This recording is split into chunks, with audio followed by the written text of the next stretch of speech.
e descubro que estou entre a vida e a morte. Como é que você, um pastor, vai ser operado? Você só tem que orar em língua, tem que jejuar, fazer trabalhos e Deus vai te livrar. Eu fiz isso tudo.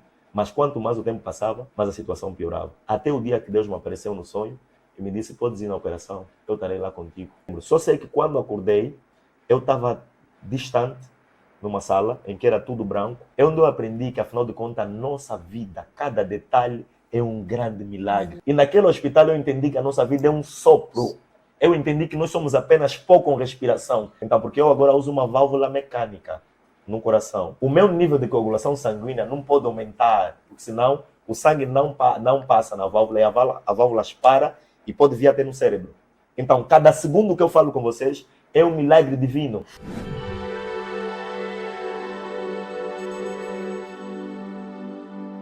Bem-vindos a mais um Pó de Fé, um programa que é de Deus, que veio aumentar, levantar e fortificar a tua fé.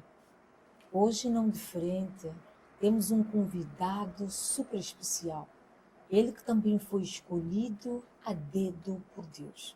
Ele que é pastor, tem o nome de Delson Simões Ngumbe, é casado e bem casado, graças a Deus. E antes de passarmos para o nosso convidado, vamos agora bem rapidinho mandar um beijinho a todos os nossos seguidores que estão espalhados agora nos 4 cantos do mundo. Obrigado pelo vosso carinho, estamos aqui deste lado. E não se esqueçam, sejam um intercessor do Pó de Fé. O Espírito Santo manda, nós só obedecemos. Pastor Delson, bem-vindo. Muito obrigado. Uma grande honra estar aqui com vocês. Eu acredito que isso tem a ver com a agenda de Deus, para que vidas sejam abençoadas e transformadas. Amém. Quem é Delson Simões Ngumbe? Na verdade, Delson Simões Ngumbe é um jovem, esposo, pai e pastor também. Alguém que foi alcançado pela graça e a misericórdia de Deus e hoje tem sido um instrumento de bênção para alcançar vidas em prol do Evangelho de Cristo Jesus. Deus disse que todos nós temos uma história para contar. Deus disse que todos nós temos um testemunho para contar. Também disse que o nosso testemunho vai curar, vai salvar, vai levantar e vai trazer pessoas para perto dele. Pastor, qual é o seu testemunho? O meu testemunho, na verdade, de uma forma bem resumida, eu fui, na verdade, dançarino de hip-hop. Dancei com Paul G, que é um grupo de Dance Evolution. E nós íamos para as festas, para a discoteca, e dormíamos em casa da mãe de um amigo nosso, uma casa muito receptiva, em que nós fazíamos as nossas alimentações, descansávamos, e a mãe teve um encontro com o Senhor Jesus Cristo. E ele é daquelas mães tradicionais que se tu estás na casa dele, obrigatoriamente tu tens de acompanhar para a igreja. Então, uma vez fomos para a discoteca, chegamos todos ressacados em casa, e ela disse, olha, na minha igreja tem festa, tem comida, tem festa, vamos aproveitar.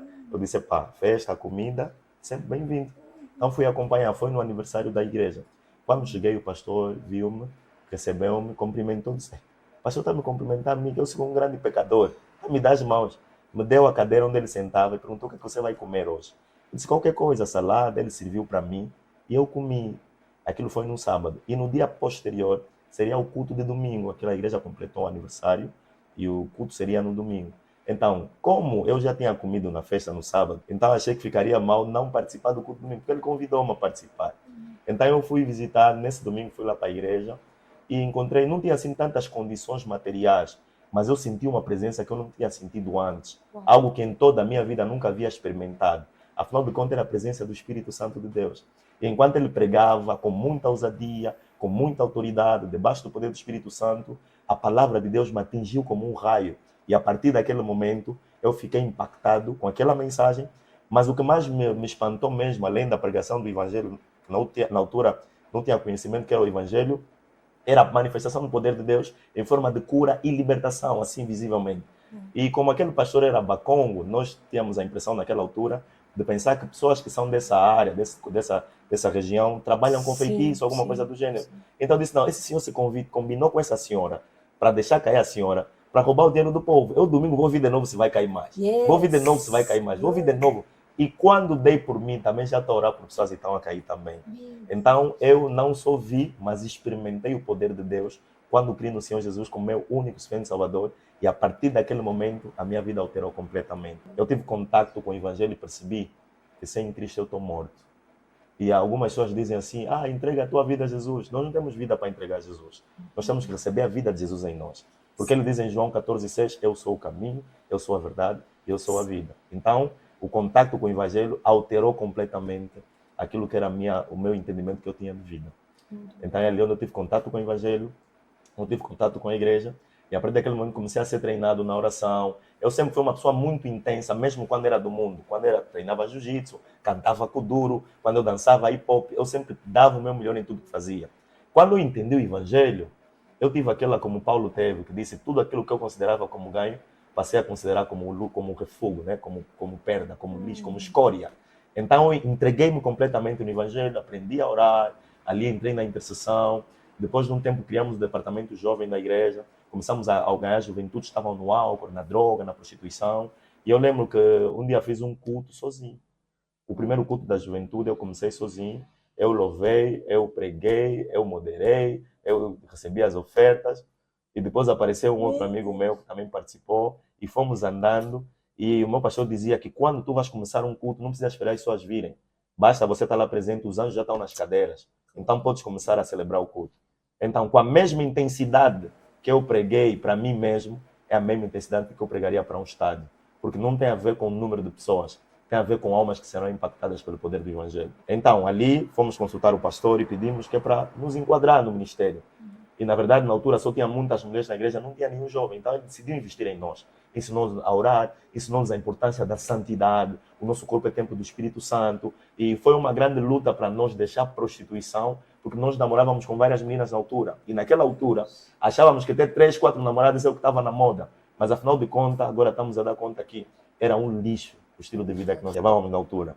Então, a partir dali, começamos a aprender a importância da santidade, a oração, o jejum. Não queríamos outra coisa a não ser buscar a Deus.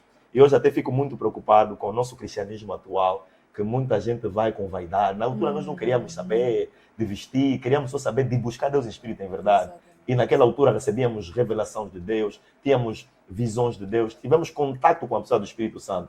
Começamos a entender que, afinal de contas, Deus não é um conto de fadas. Deus é espírito, importa que aquele que o adore em espírito em verdade. Então é basicamente isso, como começou o nosso caminho com Deus. Ali tivemos que tomar as decisões. Lembro-me que para mim entregar-me completamente, já frequentava a igreja, mas a namorada que eu tinha na altura me disse que nunca me amou. Eu, como tinha a minha vida, ele era o centro da minha vida na altura. Aquilo foi uma decepção tão grande que eu disse, já não me resta nada a não ser Jesus Cristo. Se a pessoa que eu amo disse nunca me amou, sim, então quem é que me ama de verdade? É verdade. E ali conheci o amor de Cristo, me entreguei a Cristo e tem sido assim de glória em glória, dia após dia. Amém. Mas acontece algo, serva de Deus, que quando eu comecei mesmo a ter raízes no Evangelho, quando comecei a entender o Evangelho, o meu pastor da altura, Zacarias Capita em memória, ele é acometido por uma úlcera no estômago. E naquele momento ele fica doente. Aquilo era hospital atrás de hospital, vigílias atrás de vigília, olhar pela saúde dele.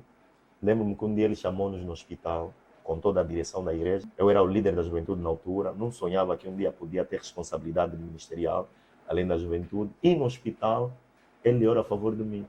E diz, olha, na minha ausência, ele estava para viajar, ia para ficar de sul, para ser operado. Mas é na altura que houve lockdown, em 2020, se não estou em erro, onde houve Covid. Sim. Então, na semana que ele tinha que viajar, houve lockdown, né? Fecharam os aeroportos. E ele ora a favor e disse, na minha ausência, quem vai ficar na liderança é o Delson. E ele começou a chorar, eu disse, eu? E eu disse, aqui tem pessoas mais santas do que eu, mais velhas, que fundaram a igreja, eu que vou ficar com a liderança. Então ele orou a favor de mim, mas eu não entendi na altura o que estava acontecendo. Na verdade, ele estava a transferir para mim, naquela altura, a responsabilidade do ministério. Yes. E depois de uma semana ou 2 semanas, ele morre. E ali eu fico com a responsabilidade da igreja. E o que acontece? Quando se apercebem da morte dele, todos os que sustentavam a igreja, os mais velhos, os líderes, saíram da igreja e disseram, esse jovem é que vai me liderar, esse miúdo é que vai me liderar. Então todo mundo arruma as coisas e sai da igreja. Eu fiquei apenas com alguns obreiros, nomeadamente o pastor Floriano, que agora é pastor também, começou a caminhada cristã comigo. O José Panzo, que é um amigo meu, que era essa mãe dele, que nos obrigava a ir para a igreja na altura. E a mamãe Talaia, que era uma líder das mulheres na altura. E o Djalma, que é um jovem também que nós recebemos no ministério, que também estava andando com Deus. Sim, sim. E o que acontece? Quando o pastor Zacarias morre, na altura, meu pai, a igreja, o espaço em que estava inserida a igreja, a renda já tinha terminado. Então a senhora nos dava a corrida, tem que deixar um espaço. O dinheiro que tinha no caixa da igreja, fizemos o funeral do pastor, porque a vida dele, ele vivia em tempo integral no ministério. Então, todo o dinheiro que houve na caixa fez o funeral. Então, estávamos sem o pastor, sem o dinheiro da renda, a nos darem corrida, e lá nós tivemos que se reinventar. Então, eu disse naquele dia, pá, eu também não pedi para ser pastor. Eu tenho a minha mulher, na altura já estava casado. Eu disse, pá, vou orar com a minha mulher em casa até Jesus voltar. Cada um vai na casa dele. Porque eu tentei dizer alguma coisa no desentendimento, eu disse, pá, também não me chateio, vou para a minha casa. Quando vou em casa dormir, serva de Deus, naquela noite eu durmo. Quando durmo, uma voz me aparece no sonho e me diz, Deus, você está vivo por causa do ministério. Se você deixar o ministério, vale a pena você não viver mais. Eu acordei assustado, acordei com medo, porque aquela voz e a presença era muito forte. Liguei para os meus amigos, esses que eu nomeei aquela hora, sentamos, vamos avançar. Não sei como explicar, porque eu costumo dizer, tudo aquilo que você consegue explicar é porque você que fez. Quando é uma coisa que Deus é quem fez, você não consegue explicar. Então, sentamos e dissemos, vamos avançar com a obra de Deus. Nos deram corrida, apareceu um espaço. Alguém deu uma folha do aluguel do espaço, eu não liguei, ficou um tempo ali. Afinal, conta, Deus tinha reservado aquilo para nós. Era de uma igreja que saíram daquele espaço. Então, nós fomos para lá, começamos a ter os cultos. Não sei explicar, só sei que quando começamos, a glória de Deus se manifestou de tal maneira, a igreja encheu 2 vezes mais. As pessoas que haviam saído voltaram porque ouviram o que estava acontecendo naquele lugar e Deus foi fazendo graça. Mas quero dizer uma coisa, foi muito desafiante. Eu desenvolvi na altura, por causa da pressão do ministério, pressão arterial, foi um desafio enorme que eu enfrentei, porque eu não sabia, eu sabia uma parte, Sim. mas agora na prática é uma outra coisa, porque a coisa que você aprende com o teu mestre, com o teu pai espiritual, a coisa que você aprende na caminhada com o próprio Espírito de Deus. Então foram muitas calúnias, foram muitas mentiras, muitas perseguições, muita oposição espiritual, mas eu costumo dizer, se Deus é por nós, quem será contra nós? Ninguém. Então foi isso que fomos vivendo, Deus fez graça, a igreja cresceu 2 vezes mais, a igreja começou a alcançar muitas almas, começamos a enfrentar muita oposição, mas na verdade era a escola do Espírito Santo de Deus. Exatamente. E foi isso que aconteceu. E depois, quando a igreja começou a estabilizar e eu comecei a pensar que estava tudo bem, eu comecei a pensar que estava no caminho certo, eu comecei a pensar que era sucesso atrás de sucesso, é quando fui descobrir que estava com uma valvulopatia. O que é isso? Eu fui para o hospital, eu sentia um sopro no coração, ficava com falta de ar, ficava muito cansado. Fiz vários exames, tudo dava negativo. Quando fui para o Dom Cardeal, passo agora a publicidade no hospital, e lá uma doutora cubana atendeu-me, meteu-me naquelas máquinas, e descobriu que eu estava com uma valvulopatia. O que é isso? O coração tem 4 válvulas. A válvula que estava com defeito é a minha válvula mitral. Ela tinha dificuldades em abrir e fechar, logo o sangue demorava que é para passar, porque a função do coração é bombear o sangue para o corpo todo. Então, com o problema naquela válvula, eu ficava com falta de ar, ficava com cansaço. Então, se eu não fosse operado rapidamente, podia perder a vida. Então, a minha luta era, eu era recém-casado, a minha filha, a Liobe, tinha acabado de nascer, eu estava começando a desfrutar do meu casamento e descubro que estou entre a vida e a morte. Agora, a minha luta era, será que eu posso ser operado? Será que eu não posso ser operado? E se eu morrer na operação? E também se eu não morrer na operação? Então, além dos exames que eu fazia, a preparação para a cirurgia, eu orava a Deus. Chegou uma fase que já me ligaram do hospital, disseram, olha, Delson, teus documentos estão todos aqui, está tudo feito, tens que vir internar porque provavelmente marcaremos a tua cirurgia para essa semana. Mas eu não aceitei ir para o hospital sem que o Espírito Santo me dissesse alguma coisa sobre essa cirurgia. Porque eu acredito que quando nós estamos em Deus, qualquer passo que tivemos que marcar tem que ser com a instrução do Espírito Santo de Deus. Jeremias 33:3, a Bíblia diz, clama-me a mim, responder-te-ei, anunciar-te-ei coisas grandes e firmes que tu não sabes. Então eu fui clamando a Deus, orava, e o que acontecia é o quê? Deus se calou. Porque às vezes a maior dificuldade é quando Deus se cala. E se nós formos leitores da palavra de Deus, vamos perceber que Deus não fala muito. Porque Deus, quando fala, tem que cumprir com a palavra dele. Então, Deus se calou naquele momento. E uma das dificuldades que nós temos, às vezes como cristão, é dificuldade em não saber interpretar o silêncio de Deus. Às vezes queremos entender o silêncio de Deus como alguma coisa, mas na verdade, Deus mesmo está calado à espera. Se vamos marcar algum passo, ou esperar a direção dele. Então foi um momento muito dificultoso. Eu pregava, Deus manifestava, pessoas eram curadas, testemunhavam, eram libertas, mas a minha situação estava complicada cada vez mais. E ali vem um grande impasse que muitos pastores e homens de Deus enfrentam, e é importante falar sobre isso. Muitos homens de Deus sentem que por serem chamados por Deus não podem passar na operação, ou não podem ir no bloco operatório. A Bíblia diz que os caminhos de Deus não são os nossos caminhos. Hoje eu entendo por que tive que passar naquele bloco operatório. Como Jó disse em Jó 42:5, antes eu ouvia falar de ti, mas eu agora te vejo com meus próprios olhos. Agora a questão é, Deus é espírito. Como é que o Jó conseguiu lhe ver com os próprios olhos? Então, aquilo que ele viveu, aquilo que ele passou, foi o caminho que Deus arranjou para que ele tivesse uma maior concepção da pessoa de Deus. Eu costumo dizer que hoje em dia, a Bíblia, ela é a maior revelação da pessoa de Deus. Mas chega uma fase na vida que você precisa conhecer Deus além da palavra de Deus. A Bíblia é completa, ela é a nossa regra de fé, a Bíblia é inerrante, a Bíblia é infalível, a Bíblia é incorruptível, mas chega uma fase em que o nosso conhecimento de Deus deve ser experimental. E o experimental é quando nós passamos por problema. Querendo ou não, tarde ou cedo, um dia passaremos por problemas. Mas a questão não é o problema, é como lidamos com o problema. Então, tem aquele orgulho pastoral que surgiu em mim. Como é que você, um pastor, vai ser operado? Você só tem que orar em língua, tem que jejuar, fazer trabalhos, e Deus vai te livrar. Eu fiz isso tudo. Mas quanto mais o tempo passava, mais a situação piorava. Até o dia que Deus me apareceu no sonho e me disse, podes ir na operação, eu estarei lá contigo. Você vai sair e o meu nome será glorificado. Então fui, despedi a minha esposa, entrei no hospital, fiquei internado em uma semana e veio o psicólogo ter comigo, viu que eu estava tudo bem, emocionalmente. Então subi para a UCI, na UTI, né, que é a Unidade dos Cuidados Intensivos, onde te preparam para ir para o bloco operatório. E lá tive que meter aquela batina, né? Tive que ficar lá uma noite em que me preparavam para a cirurgia psicologicamente, mas a minha atenção subiu de um momento para o outro. Então não conseguia me meter no bloco operatório por causa da atenção. Então disseram, Deus, calma, o que é que se passa contigo?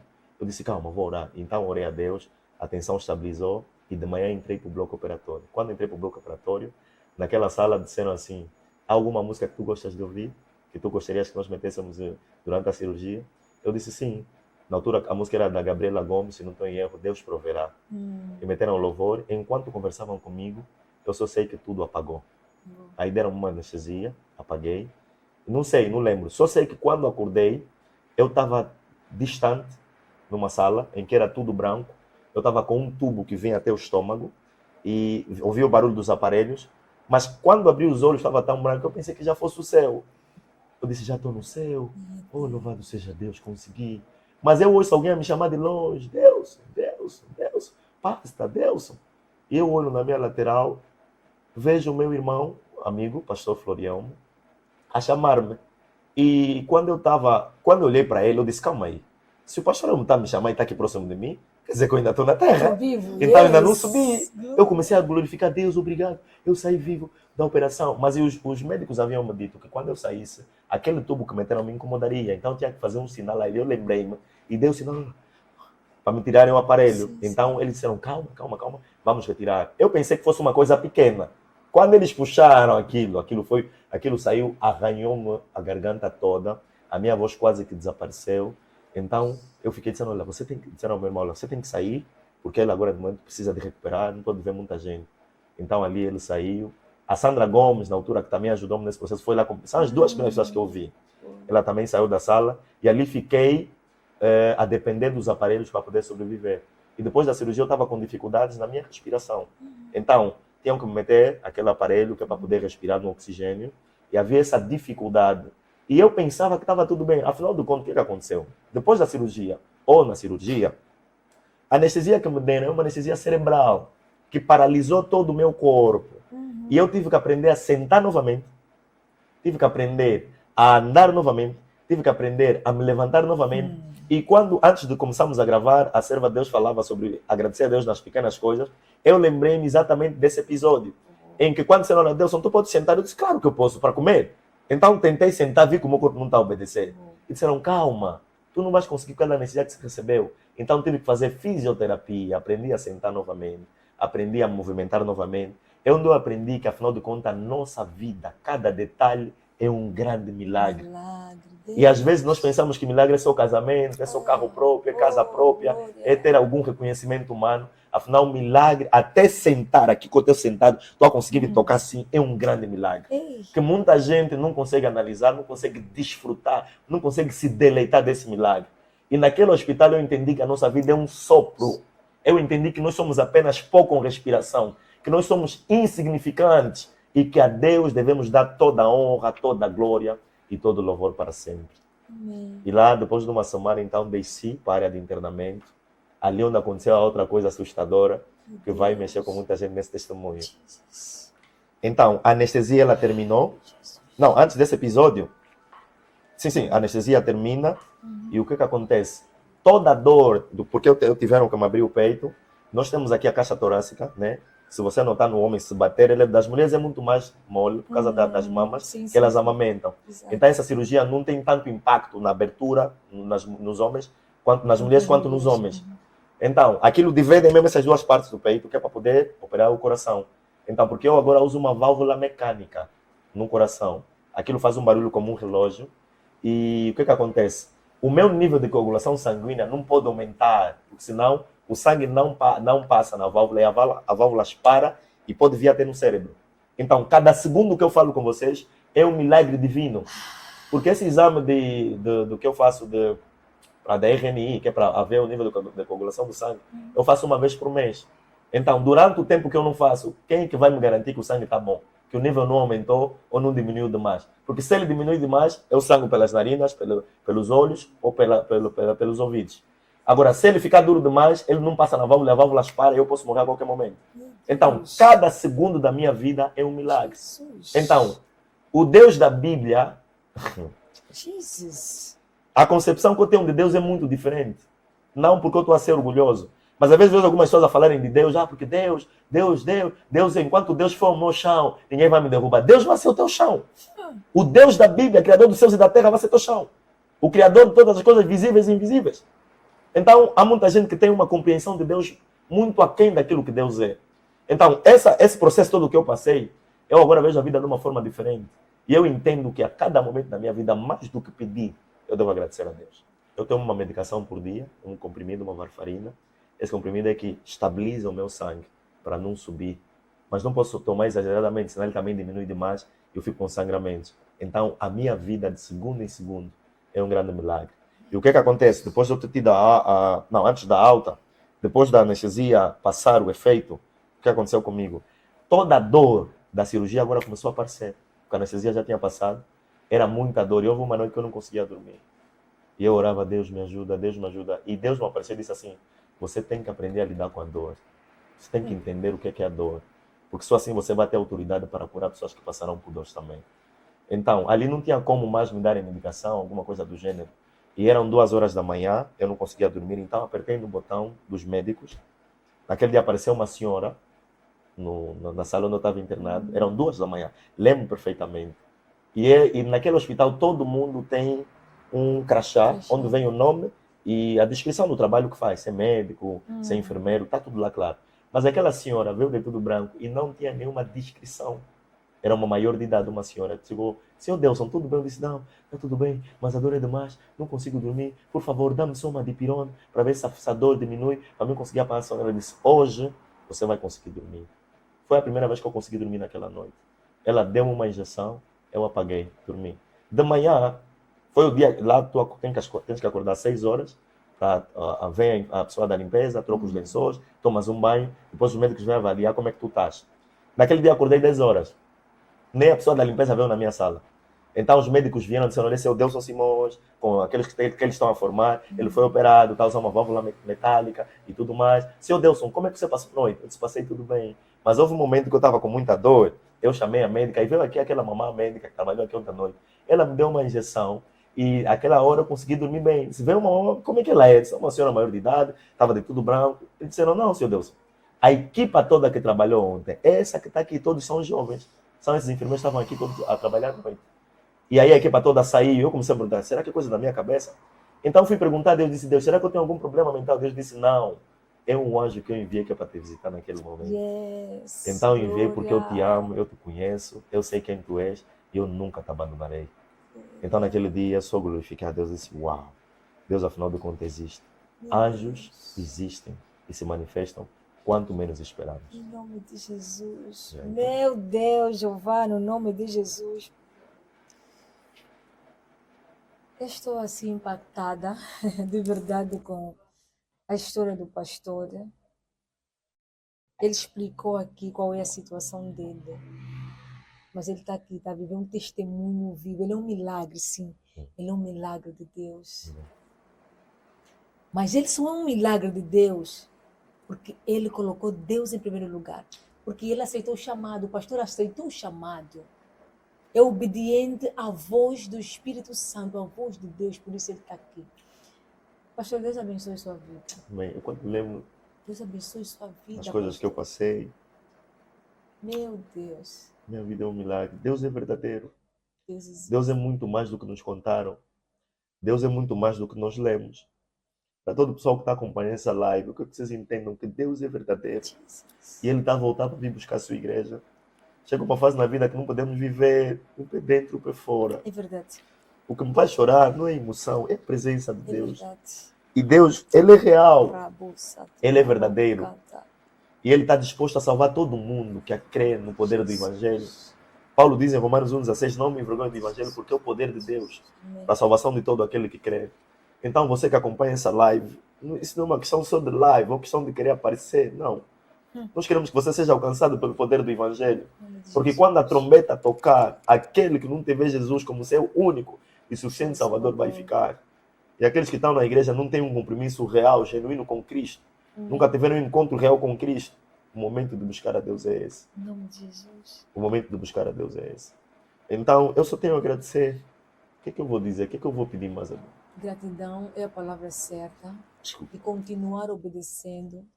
O pastor tocou num ponto muito forte, a dor. Você que está aí, não fujas da dor. Ele passou por muita coisa. A dor, principalmente, forjou para que fosse esse grande servo de Deus. Eu, pessoalmente, muito antes do pastor estar aqui, de eu conhecer, eu já admirava. Porque é um servo que prega com unção. Vocês sentem. E tem um ditado que diz: quem é de verdade, os de verdade se reconhecem. O pastor, antes do programa terminar, vai deixar as suas redes sociais. Aconselho, sigam esse servo de Deus, que vocês não vão se arrepender. Mas a dor, sobretudo, forjou para que se tornasse essa pessoa. Mas você que está aí não quer sofrer. Você que está aí não quer processo, não quer deserto. Mas quer ter a unção dos que já estão lá. Quer pregar como pastora fulano, como pastor, mas não quer ser forjado. Vem a caminhada do servo de Deus, está aqui. Tem que tomar medicamento todos os dias. Mas é servo de Deus. E ele tocou num ponto. Muita gente pensa que só porque entregou a sua vida a Jesus, se converteu, já não pode passar por nada. Mas o próprio Cristo é que diz, né? No mundo tereis aflições, mas tendem bom ânimo. Yes. Mas as pessoas não querem ter aflição. Não querem sofrer. Não querem passar no teste da fé.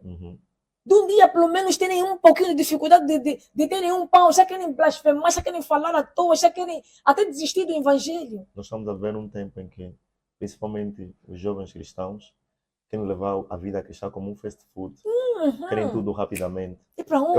Eu costumo explicar na igreja que eu lidero sobre a escola do deserto. Yes. A escola do deserto, quando tu queres Jesus como teu único suficiente Salvador, você está inscrito naquela escola. Amém. E na escola do deserto não avisam quando é que vai ter prova. Quando você assusta, já está diante de uma prova. E outra coisa, na escola do deserto não dá para cabular. Ou você passa pelo exame, ou você vai permanecer na mesma classe. Então, a escola do deserto está disponível para todo verdadeiro filho de Deus. Sofrimento, dificuldade, é a escola, é o processo. Hoje em dia, muita gente manda mensagem: gostaria de pegar como tu, ter as revelações que tu tens. Mas a grande questão é: será que você também gostaria de passar no bloco operatório? Será que também você gostaria de passar pelo abandono, pela calúnia, pelas coisas que levantam, os falsos testemunhos que levantam contra mim? Então, as pessoas não querem pagar o preço. Nós vivemos numa sociedade em que fomos educados a admirar o sucesso, mas não fomos educados a aprender como chegar no sucesso. Então, a escola do deserto, querendo ou não, todo verdadeiro filho de Deus já está matriculado lá. Só que cada um tem a dimensão da prova que vai enfrentar. A prova da primeira nunca será comparada com a prova da universidade. Então, cada um tem que lidar com o desafio, com a prova, na dimensão de onde Deus quer lhe levar. Porque a dimensão do teu desafio revela a dimensão da tua grandeza. Então, eu sou forjado pelo poder do Espírito Santo. Eu sou forjado pelos desafios. É o que o Paulo diz. Ele diz assim: eu estou treinado em todo momento em ter fartura, como a padecer necessidade. Sim.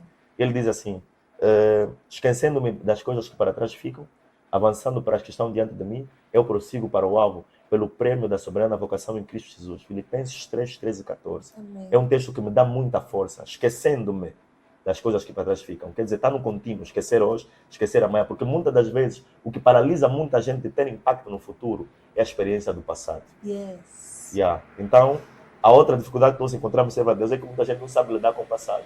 Sim. O passado tem duas partes, tem o passado bom e tem o passado negativo. O passado negativo tem que ser esquecido. O passado bom tem que ser um combustível para nos ajudar a avançar para novas conquistas. Por isso é que o salmista diz, quero trazer à memória aquilo que me dá esperança. Amém. Então, Deus que me livrou no bloco operatório, vai me livrar de uma outra situação. Então, esse é o historial que eu tenho como testemunho de vida. E hoje tenho sido usado por Deus para curar muita gente. E eu, quando vejo alguma coisa que eu odeio, eu saí do bloco operatório com uma aversão, como é que eu posso dizer? Uma raiva santa pela doença. Eu odeio ver pessoa doente. Eu odeio ver pessoa a sofrer com dificuldade, porque eu passei na doença.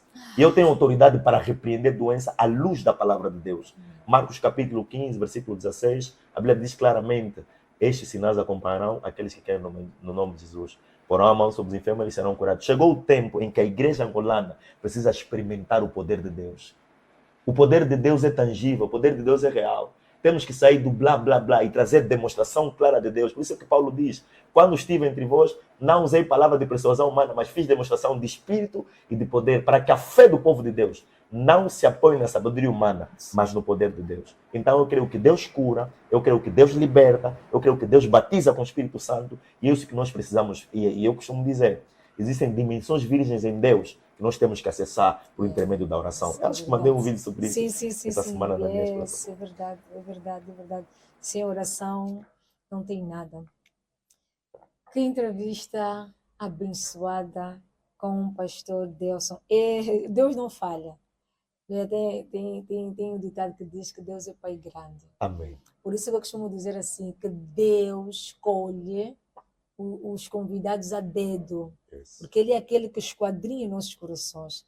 Então Ele sabe sempre quem trazer aqui para nos alimentar, porque eu também estou aprendendo muito. Eu aprendo muito com cada programa feito aqui no Pode Fé.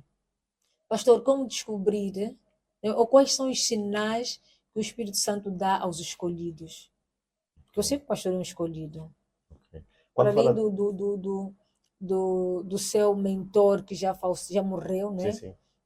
Teve algum sinal individual que discerniu, não, eu sou escolhido, eu sou especial? Ok. Quando fala de escolha, refere-se à escolha para a salvação para o chamado, ou para o ministério pastoral? Para o ministério pastoral. Ok. Na verdade, Deus, depois de eu ter entrado para a igreja, muito antes, nós tínhamos recebido um homem de Deus, o Tambo Lukoke, que é um grande homem de Deus do Congo, que é muito famoso aqui, é o pai espiritual da Apostolatina, e de muitos homens de Deus aqui em Angola. Então ele veio fazer uma conferência na cidade do Senhor, na igreja onde nós estávamos na altura, e eu estava sentado, ele orou, profetizou que eu seria um homem de Deus, orou a favor de mim. Foi naquele dia que eu caí e fiquei com vergonha por ter caído, afinal de contas foi uma impactação que eu recebi da parte de Deus. O Tambo Lukoke profetizou para mim. Há um outro homem de Deus também, Pedro, que também veio, um homem de Deus, chama-se Pedro, o pastor Pedro, que também eu estava sentado na altura, na cadeira de trás, na última cadeira, ele disse, mas esse homem que está aqui, ele vai ser um grande evangelista, foi o que ele disse na altura.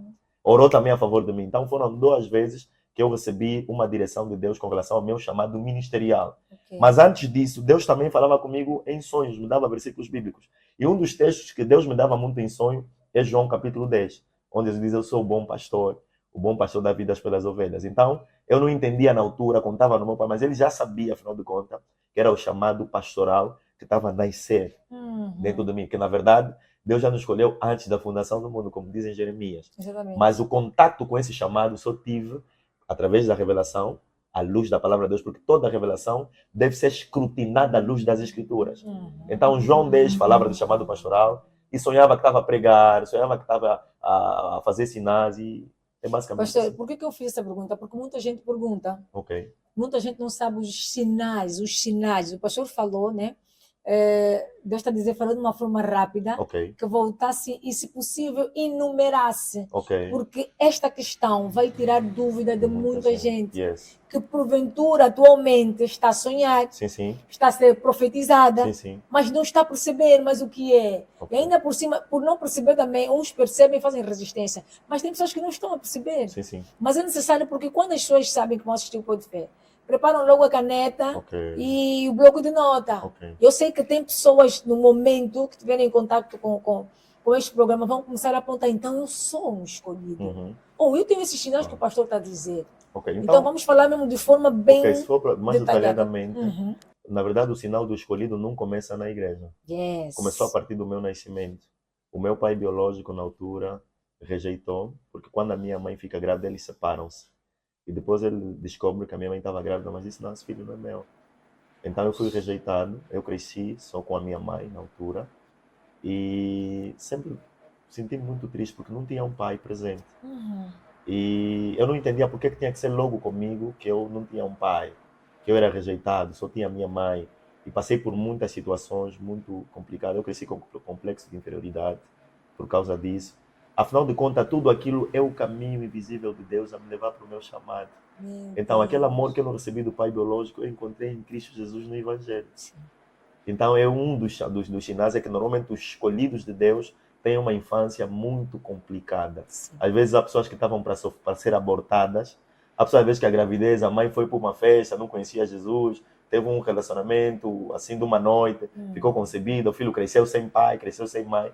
Isso aponta que essa pessoa deve ser um escolhido. Porque, normalmente, todo escolhido é combatido antes mesmo do nascimento. É verdade. Se formos a ver a história de Moisés, em Êxodo, fala do nascimento, que quando era criança, todas as crianças estavam a ser mortas. Sim. Vamos a ver a história de Jesus Cristo, em Ramá, quando mataram todas as crianças, Jesus fugiu para o Egito, aí se livrou. Então, o escolhido, os sinais são dados a partir primeiro do natural, depois é que vem para o espiritual.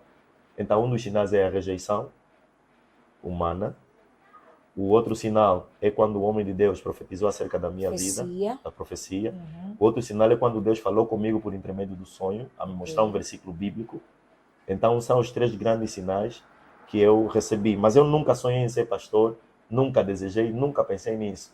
E normalmente eu costumo dizer que quem deseja ser pastor é porque não tem chamado pastoral.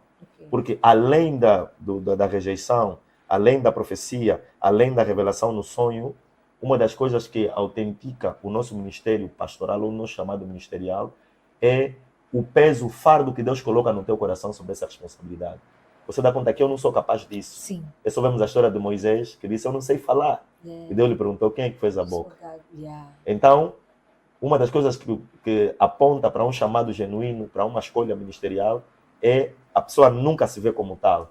Então, isso é uma das formas de também de identificarmos que temos o chamado ministerial. Muito bom, pastor. Como nós podemos ativar os dons que Deus já depositou em nós? Sendo crentes, sendo cristãos, né? Uns nascem com alguns dons, mas os outros dons, como nós devemos ativar? Como nós fazemos? Qual é o caminho, o segredo para ativar os dons? Ok, é assim, quando falamos dos dons espirituais, estamos a falar de 2 classes distintas. Temos os dons ministeriais e temos os dons espirituais. Sim. Os dons ministeriais é aquele que encontramos em Efésios capítulo 4, versículo 12, em que diz que Deus deu para pastores, apóstolos, profetas, mestres e evangelistas. Então, o dom ministerial, ele já nasce contigo, só que ele é despertado à medida que você vai conhecendo a palavra de Deus e à medida que o teu pai espiritual ou o teu mentor na fé vai te instruir no caminho do Senhor. Esse tipo de dom já nasce conosco. Não tem como adquirirmos. Deus é quem nos dá de acordo com o seu beneplácito. E ele diz que ele dá esse dom para o aperfeiçoamento dos santos. Ou seja, Deus escolhe a pessoa, ele dá o dom na eternidade já, a pessoa depois nasce com esse dom e depois ele descobre esse dom. A Bíblia diz que aquele que é chamado, depois é escolhido, né? Ele é escolhido, depois é chamado. Então, quando você tem contato com o Evangelho, o dom que você nasceu com ele, ele se manifesta. E através de um mentor, de um pai espiritual, ele te ajuda a descobrir claramente qual é o dom, qual é a tua inclinação. Porque há pessoas que profetizam, mas não são profetas de ministério. Profetizar não quer dizer que você profetiza. Ok? Porque existe o profecia dom, existe o profecia como ministério. Então, os dons ministérios são 5, né? O evangelista, o apostólico e tudo mais. E o pai, lembro que o meu pai, na altura, quando ensinava, ele fazia assim, a mão. Ele dizia, esse é o dom de mestre, esse é o dom pastoral, esse é o dom apostólico, esse é o dom do profeta e esse é o dom do evangelista. Ele dizia, esse é o evangelista porque ele consegue tocar os 5. Não, esse é o apostólico. Não, esse é o evangelista porque ele consegue tocar 5 mesmo. Quer dizer, ele alcança todos esses. O evangelista tem que passar pela igreja.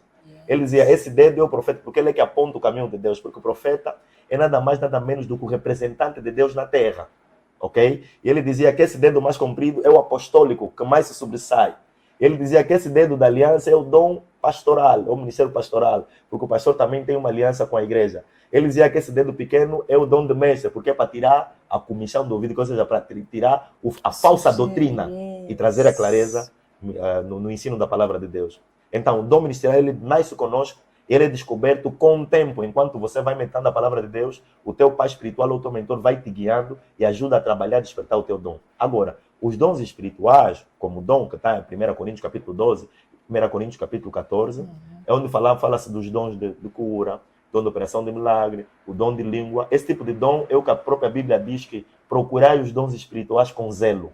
Como é que podemos procurar esses dons espirituais? Por intermédio da oração, por intermédio do jejum e por intermédio da adoração. Quando você ora, quando você jejua, quando você adora a Deus, quando você está na atmosfera espiritual, o próprio Espírito Santo é que decide qual é o dom que ele vai te dar. Se é o dom de cura, se é o dom de profecia, se é o dom de línguas, se é o dom de interpretação de língua. E eu acredito que todos os dons estão disponíveis na dimensão espiritual. Agora, nós é que temos que buscar com zelo, que é por intermédio da oração, da palavra de Deus e da adoração. Deus fala comigo que nós estamos perante um professor e que este é um programa onde nós vamos aprender muito. É uma espécie de aula. Glória a Deus. É uma espécie de aula. Pastor, é muito bom, é muito fácil nós falarmos que Deus é bom. Deus é bom em toda a sua plenitude. Mas às vezes quando algumas pessoas nos ouvem, pensam que um escolhido não sofre durante a caminhada. Pensam que um escolhido não tem momentos que quer desistir. Pensam que um escolhido não passa fome, não passa necessidade. O pastor já nos contou aqui muitas coisas que passou em sua vida, principalmente na questão saúde. Tem algum momento na sua vida que pelo ministério, já estando dentro do ministério, teve dificuldade? Muitos momentos. Na verdade, são muitos desafios que eu já enfrentei a nível do ministério. Eu costumo dizer que quem nunca pensou em desistir ainda não entrou na faculdade de Deus. Yes. Porque todo verdadeiro filho de Deus, em algum momento, pensou em desistir. E se lemos o Evangelho, a Bíblia nos conta que Jesus Cristo, que é o Deus encarnado, né? Ele era 100% homem, 100% Deus. Aquilo que o concílio chegou à conclusão que era a união hipostática, né? As duas naturezas coabitarem dentro de um corpo. E a Bíblia nos conta no relato do Evangelho em que Cristo orava e dizia: Pai, se possível, afasta de mim o cálice da morte. Então Jesus naquele momento pensou em desistir. Ele orou 3 vezes e Deus se manteve em silêncio. Ele disse: todavia, que não seja feito a minha vontade, mas a tua vontade. Então não tenho vergonha de dizer que eu pensei em desistir, porque o próprio Cristo, que é Deus, que é o pastor dos pastores, pensou em desistir e deixou isso claro na palavra de Deus. Ele podia dizer: ei, não escrevem essa parte, vai dar bandeira. Mas ele fez questão que lá tivesse escrito. Yes. Para quê? Para nos incentivar que nós também passaríamos por dificuldade e em algum momento pensaremos em desistir. O outro grande relato também bíblico é de Elias. Enquanto a rainha Acabe diz: olha, Deus me mate se eu não entregar tuas cabeças hoje, se eu não arrancar tua cabeça hoje. E Elias, a Bíblia diz que ele pensou em desistir. Ele disse: basta, Senhor, não sou melhor que os meus antepassados. E a Bíblia nos conta que ele adormeceu, veio um anjo que lhe deu um pão, uma brasa, colocou pão numa brasa e uma jarra com água. Ele comeu, bebeu, dormiu novamente. O anjo tocou novamente, ele comeu o pão e a água. E a Bíblia diz que com aquela comida ele recobrou força. E o anjo lhe diz: olha, levanta-te e come, porque longa é a tua caminhada. Yes. Então aqui entendo que nós não comemos para ficar repleto. Nós comemos na dimensão da nossa caminhada. Porque a comida que ele comeu, que o pão simboliza a palavra de Deus, a água simboliza a unção do Espírito Santo, é que lhe deu força para andar durante 40 dias sem parar, até que chegou no Monte Horebe. Ele andou no deserto 40 dias em alta velocidade, porque era o Espírito que estava sobre ele. Então o monte aponta para o mundo, o deserto onde ele andou 40 dias aponta para o mundo onde estamos a caminhar, e o Monte Horebe aponta para a eternidade. Enquanto estivermos nessa terra, teremos desafios, pensaremos em desistir, mas só que quando você é escolhido de Deus, você nunca consegue desistir. A Bíblia diz: nós não somos daqueles que desistem, mas daqueles que perseveram até o final. Então, já pensei inúmeras vezes em desistir, mas também entendo que já não sou eu quem vivo, mas é Cristo que vive em mim. Vou desistir para ir aonde? Algo me espanta que Jesus, quando pregou aquele sermão duro em João 6, muitos se afastaram dele. Jesus virou para Pedro e disse: Pedro, tu não vais com os demais, e vocês não vão com os demais? E Pedro diz assim: para quem iremos, se tu tens as palavras da vida?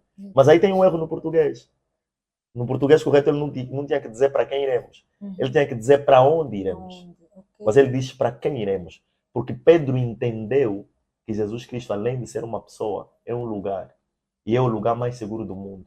É o que o salmista diz: Tu és o meu refúgio e fortaleza, socorro bem presente em tempo de angústia. Então, na verdade, não é um erro do português.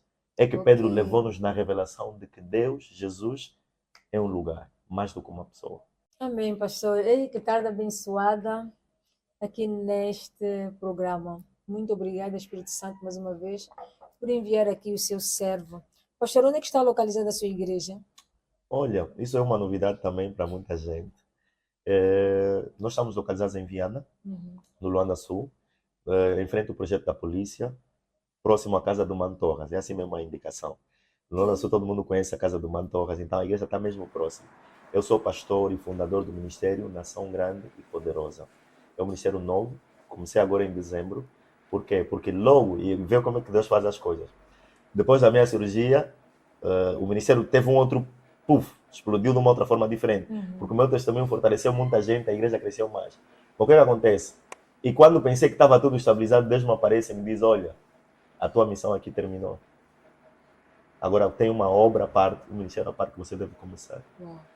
E eu disse: não, isso é coisa na minha cabeça. Vou entrar de retiro. Fiquei uma semana de jejum e oração a tentar ouvir de Deus. Deus me disse: é o que eu te falei. Sai, se despede e aguarda próximas orientações. Eu disse: mas Deus, eu dependo, eu tenho um ministério como aquilo que eu sei fazer, eu não sei fazer outra coisa. Vou sair, aguardar, vou comer o quê? A casa vou pagar, porque eu como pastor, pagava a minha casa, tinha direito à alimentação e tudo mais. Então Deus me disse assim: escolhe, se queres ficar a liderar a igreja, vais ficar com a igreja, mas vou te abandonar. Agora, se você quer ficar com o meu espírito, então você deve obedecer aquilo que eu estou a te dizer. E fui meditar, Deus me levou em Gênesis capítulo 12. Abraão, sai da tua terra, da tua parentela, e vai para a terra que eu te mostrarei. Eu disse: meu Deus, o que é que vão dizer de mim? Então reuni com a minha equipe, que trabalhava comigo lá na Cidade do Senhor, expliquei a visão, e houve algumas situações que aconteceram, e tipo, as pessoas disseram: e como é que fica então? Você vai sair? E como é que eu disse? Não, Deus só me disse para sair, esperar próximas orientações. Então muitos ficaram chateados comigo, decepcionados, tristes, por eu ter tomado essa decisão. Mas é o que a senhora costuma dizer, a serva de Deus: o Espírito Santo manda e nós só obedecemos. Então, para não pensar que era coisa da minha cabeça, não, vou entrar de retiro mais uma semana. Entrei novamente. Deus disse: olha, então agora que você entrou novamente, aquilo que eu te falei no princípio é o que você vai fazer. Mas aí Deus me disse: já, você vai começar um ministério no sítio X, o nome está em Isaías 60, 22, que é o menor virá a ser mil. Desculpa. E o pequeno virá a ser uma grande e poderosa nação. Sim. Então depois saí novamente, reuni com a equipa, e no sábado, no domingo, me despedi da igreja. Foi mesmo assim: olha, estou a me despedir da igreja, vou começar um novo ministério. Deus falou comigo, orei a favor da igreja, abençoei a igreja. Aquele dia foi uma manifestação terrível do poder de Deus, Deus a confirmar aquilo que estava a me dizer. Orientei a igreja a obedecer os líderes que ficaram lá e saí. Alguns amigos meus, muito próximos, hoje em dia estão um pouco tristes comigo, mas eu entendo. Tem esse direito todo. Sentiram-se traídos até certo ponto, né? Porque se calhar estavam a contar comigo para estar lá mais tempo, mas a direção de Deus, quem sou eu para ir contra aquilo que Deus está a dizer? Então saí, comecei um ministério novo, com a ajuda da minha esposa, a quem eu amo muito, a minha combatente, a guerreira do Senhor, pequena na altura, mas grande no entendimento. Como e no é que ela se chama, pastor? Domingas Maurício Muteca Ngumbi. É a minha esposa, é a pessoa que não fala muito, mas é a pessoa que aguenta muito barulho, como se diz na gíria. Então, mesmo quando fui no hospital, ela só pergunta: é Deus que falou? Se eu disser que sim, ela não importa onde é que vamos ir, não. Diz que não contraria a palavra de Deus. Ela está sempre comigo. E pelos vistos, é um servo de Deus muito obediente. Nós começamos o programa até agora e o servo está sempre a dizer: Deus falou. E mesmo Deus falando, pede confirmação. Sim. Isso é muito importante. Mas muitos de nós estamos na palavra hoje, não queremos esperar a confirmação de Deus. Verdade. Às vezes é a nossa mente que está a falar, nós confundimos que é Deus porque queremos muito aquilo. Então é muito importante, pastor, nós pedirmos sempre confirmação a Deus, porque Deus fala. Deus fala. E muita gente, eu admiro, muita gente que diz assim: eu não consigo ouvir de Deus. Como que você não consegue ouvir de Deus? Todo mundo que nós ouvimos a Bíblia que é para ler, é Deus a falar conosco. Sim. Mas só que há uma coisa: o Satanás tem investido para que a sensibilidade espiritual dos crentes morra. O que acontece? Na verdade, Deus nunca parou de falar. Nós é que não estamos sintonizados no canal A de Deus. frequência A dele. frequência está Yeah. fora. Ele fala assim. Queremos meter outras músicas, tipo a rádio. Yeah. Se eu quiser, né? Tenho com vontade de escutar, de ouvir Rádio Luanda, o que eu vou fazer? Eu vou sintonizar. Para encontrar a frequência da Rádio Luanda, é a mesma coisa. Sai do barulho. Você quer ouvir, por exemplo, uma música romântica, mas você está na sintonia do Kuduro. Não tem como. O que você faz? Vai atrás. Vai lá, sintoniza. Você vai ouvir. É como Deus falou bem. Eu, como pastor jovem, tenho conversado com muitos jovens, principalmente mulheres. Admira-me filhas de Deus que têm dificuldade em encontrar um parceiro segundo a vontade de Deus. Admira-me filhas de Deus que têm dificuldade, que entram para o relacionamento e descobrem que o homem tinha namorada. Como é que você não se apercebeu que o homem tinha namorada? Então o Deus que você está buscando é qual? Se ele já deu, disse, clama-me a mim, eu vou te responder. Então Deus não parou de falar. Nós é que paramos de clamar.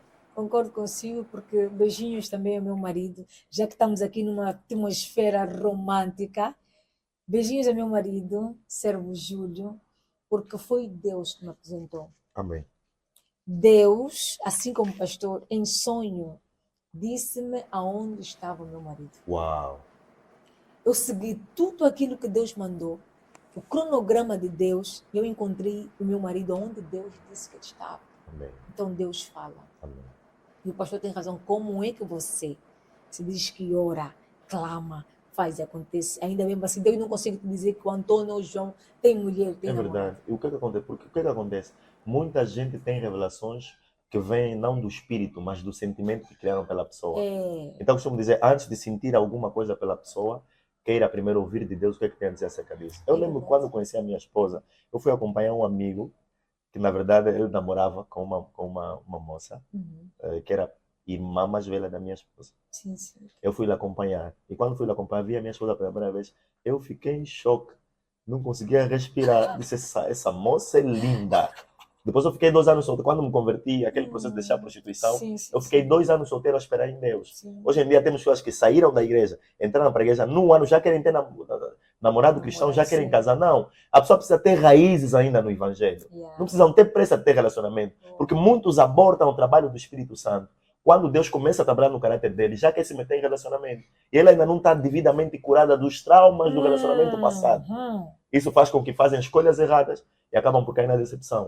E quando vi a minha esposa, disse, não, vou orar a Deus. Fui orar a Deus, disse Deus, se você me der essa mulher, eu vou ser o melhor marido do mundo. Orei mesmo assim. Amém. Mas Deus, eu disse, pá, tem que buscar uma confirmação de Deus. Fui orando a Deus. De tanto orar, Deus me mostrou que estava bem com ela, estávamos tão felizes, estava a correr tudo bem. Então, essa é a mulher da minha vida. Então acordei e já disse, não, é agora que eu vou já falar com ela. Deus disse, não é agora que tens de falar com ela. Ela primeiro ainda precisa se firmar bem na palavra de Deus. Marca estudo bíblico com ela, lhe convida para vir na igreja, incentiva a espiritualidade dela. Então foi isso que aconteceu. Antes de eu me declarar a ela, eu tive que ter certeza absoluta que ela teve um encontro com Jesus Cristo. Na verdade, ela já frequentava uma igreja, mas nunca teve contato com o evangelho como teve lá. Porque nós entrávamos aquilo foi durante 6 anos que nós tínhamos lá como treinamento da vida cristã. Entrávamos nas quintas-feiras, saímos no domingo. Quinta-feira, jejum, oração, palavra. Toda de quinta a domingo. Foram assim durante muito tempo. E depois, quando Deus me confirmou, eu sonhei que estava bem. Quando eu pensei, já que vai me dar assim, aonde? Fui já lá, disse, nada, nunca nada contigo. Eu disse, meu Deus. Então disse, não, vou desistir dela. Sempre que eu pensava em desistir dela, sonhava com ela. Mas quando eu sonhava, pensava que já é agora. Quando ia lá, nada. Então é complicado quando você não entende a linguagem de Deus. Até o dia que houve um almoço lá na igreja dos jovens, e eu paguei 12 ingressos, disse, olha, essa é para mim, a minha namorada. E outra coisa que eu aprendi, temos que aprender a tomar posse das coisas. Na altura, e quando ela dizia assim, olha, domingo, minha noiva vai vir, nos irmãos, mas não lhe fala, vou te apresentar. E quando ela chegou a dizer, olha, tá aqui a moça que eu falei, dava já 2 beijos. Quando ele falou, olha, minha estava, viste? Falou quanto era a fé que eu estava a usar. E no dia dessa festa que organizamos, chegou o momento que todo mundo tinha que se apresentar. Eu disse, hoje que eu vou passar vergonha. Ela vai dizer que ainda não me deu sim à frente de todo mundo. E ela levantou, se apresentou e disse, eu sou a noiva do líder Delson. Aí me deram sim publicamente e Deus me testificou disso. Meu Deus, olha, isso não é sobre mim, porque Deus está pedindo que a esposa venha até aqui. Ela é muito bonita, é que nem uma boneca. Então, esposa, por favor, venha até aqui para dar um beijinho, um abraço ao seu esposo. Não é sobre nós. Deus, eu quero confirmação, porque a esposa que Deus deu ao pastor recebeu confirmação, então não te apresses. Vê só essa beldade. Vê essa boneca de Cristo. Oh, louvado seja o Senhor na vossa vida. Muitos parabéns. Que essa vossa união, que essa vossa conexão, tudo isso que o pastor passou, sirva de instruções. Não só para vossos filhos espirituais, mas para esta nação. Porque Deus fala. Tudo pertence a Ele. E eu sou testemunha disso. Instruam, por favor. Aconselhem os casais. Os solteiros, principalmente, que às vezes têm pressa, querem dar passos maior que a perna, sem confirmação. Está aqui a prova. O casal está aqui. Casal pão de fé, já te vou atribuir aqui uma coisa. Deus abençoa, tá? Obrigada. Falando em casais, eu agora não sei se posso organizar uma palestra para dia 22 de fevereiro. E o tema que o Espírito Santo me deu é já não vai espumar. Yes, já não vai espumar. Porque estamos num tempo em que muitos relacionamentos... Mas a palavra de Deus é tudo. Tu não podes estar num relacionamento com sucesso se não entender o que a palavra diz acerca de relacionamento. Então as pessoas pensam que casar é só se gostar, ser bonito. Não. Existem instruções bíblicas para que o relacionamento dê certo. Amém. E eu quero partilhar isso com Angola, na Casa da Juventude. Os ingressos são no valor de 2.000 kwanzas para solteiro, 4.000 kwanzas para casais. Ainda temos disponíveis na minha rede social, Pastor Delson Simões, no meu TikTok, Pastor Delson Simões, no Facebook, no YouTube. Temos tudo disponível. Então, eu quero partilhar o meu testemunho com os casais jovens. Porque senão não tem como dar certo. É necessário que sejamos instruídos à luz da palavra de Deus. Então, eu costumo dizer que o sucesso do homem de Deus depende muito da mulher que tem ao lado. É verdade. Porque a escolha mais importante na vida do homem e de uma mulher, depois de Jesus Cristo, é com quem vai se casar. É verdade. Você pode ter muito potencial, mas se casar com a pessoa errada, não terás impacto, nem expressão. Serás só mais um, simplesmente. Pastor, meus parabéns, mais uma vez, pela sua história, pelo seu testemunho. Eu gostaria que deixasse uma palavra para os recém-convertidos e aqueles que estão a pensar aceitar Jesus. Uau! Nós não temos uma outra fonte de salvação a não ser a pessoa e a obra de Jesus Cristo. Paulo está a dizer em João 1,16 que não me envergonho do Evangelho porque é o poder de Deus para a salvação de todo aquele que crê. Significa que todo o poder salvífico de Deus foi investido dentro do Evangelho. E eu quero que você que me acompanha nesse momento receba Jesus como teu único e suficiente Salvador. A Bíblia diz em Romanos capítulo 10, versículo 9, se você crê com teu coração e confessar com a tua boca que Jesus é o Senhor, você será salvo. Então, se você confessar e receber o Senhor Jesus como teu Salvador, automaticamente você será salvo. E para quem é recém-convertido, eu quero te dizer uma coisa. Deus, como é que eu posso dizer? Deus é muito mais do que nos contaram. Deus quer se revelar a ti de uma forma sobrenatural. Mas isso depende do quanto você vai aceitar isso. Meditar a palavra de Deus. Ter vida de oração. Ter vida de jejum. Ter vida de consagração. Isso vai te ajudar a expandir o teu conhecimento sobre Deus. Porque a dimensão do conhecimento que você tem sobre Deus determina a dimensão do milagre e da experiência que você vai ter na terra. Moisés sabia que se estender a vara, o mar vai se abrir, ele vai andar no meio do mar. Jesus, o conhecimento dele era superior ao conhecimento de Moisés. Ele sabia que não precisa estender vara, é só andar em cima da água, a água tem que me obedecer. Então, são duas pessoas que passaram pelo mar, mas viveram experiências diferentes, não por causa de Deus, mas por causa do nível do conhecimento que tinham sobre Deus. Então, quanto mais conhecimento sobre Deus você alcançar, através da palavra de Deus, através do Espírito Santo de Deus, mais experiência você terá com Deus. Você que é recém-convertido, fique firme. Daqui a pouco a trombeta vai tocar. 1 Coríntios capítulo 15, versículo 51 adiante, a Bíblia diz: na verdade, nem todos dormiremos, mas todos seremos transformados ao som da última trombeta. Quando a trombeta tocar, o nosso corpo que é corruptível se revestirá de incorruptibilidade. E o nosso corpo que é mortal se revestirá de imortalidade. E quando esse corpo que é corruptível se revestir de incorruptibilidade, e esse corpo que é mortal se revestir de imortalidade, se cumprirão as escrituras que dizem: tragada foi a morte na vitória. E nós perguntaremos: ó morte, onde é que está a tua vitória? Ó morte, aonde está o teu aguilhão? E a Bíblia diz: sede firmes e constantes, sempre abundantes, porque quem nos dá a vitória é o Senhor Jesus Cristo de Nazaré. Então fique firme.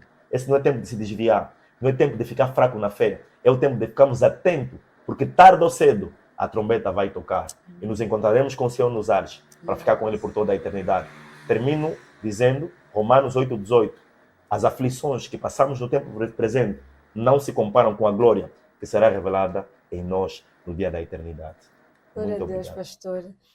Para terminar, o que é bom realmente dura pouco e foi uma tremenda aula, porque eu aprendi. Sempre que vocês me verem apontar aqui a escrever, é porque eu já estou mesmo bem dentro da aula. Pastor, essa é a última questão para fechar. O que é fé para ti? Essa palavra fé, ela vem do grego pistis. Uhum. Significa firme convicção de que Deus vai fazer. Yes. Para mim, se eu tivesse perguntasse uma definição de fé pessoal, eu diria que a fé é uma festa antecipada. Yes, meu Deus. Obrigada. Obrigada. O Espírito Santo manda e eu só obedeço. E aprendi mais uma coisa. A fé é uma festa antecipada. Pastor, Obrigado. obrigada por vir aqui no nosso programa. Sei que Deus vai programar outros eventos organizados pelo Pod Fé, onde o pastor vai fazer parte e vai nos abençoar, vai nos brindar com esta sabedoria que carrega, com esses ensinamentos que deixou aqui. Amém. Que Deus abençoe sua vida. Amém. Eu estou impactada, por isso que eu não tenho nem fala. Principalmente com essa última questão que eu não tinha noção. A fé é uma festa Antecipada. antecipada. Obrigada. Glória a Deus. Devemos vibrar sempre, mesmo sem ver, mesmo sem sentir, mesmo sem viver ainda. Devemos vibrar, agradecer. A fé é uma festa antecipada. Então começa a glorificar. O pedido que você fez a Deus está a chegar. Mas antes, começa a agradecer. Começa a glorificar o nome do Senhor. Porque vai chegar. Nós temos esse buquê azul bem diferente, não é? Eu sei que vocês gostam. É do Conto de Fada. A melhor florista da cidade de Luanda. Aquela que é detalhista. As pessoas antigamente tinham preconceito. Homem não recebe flor. Não, aqui não pode ser homem recebe flor. Amen. Amen. Flores personalizadas. Vê só esse buquê azul, cheiroso, para este grande servo de Deus que merece. Ao nosso parceiro Conto de Fada. Beijinhos, estamos juntos. Pastor. Muito obrigado. Que Deus em Cristo abençoe. Em nome de Jesus, Uau. amém. Eu recebo em nome da nossa equipa. Sem esquecer, estamos bem no final do nosso programa. Subscreva o nosso canal. Subscreva o nosso canal. Curta a nossa página. Partilhem. Partilhem o máximo.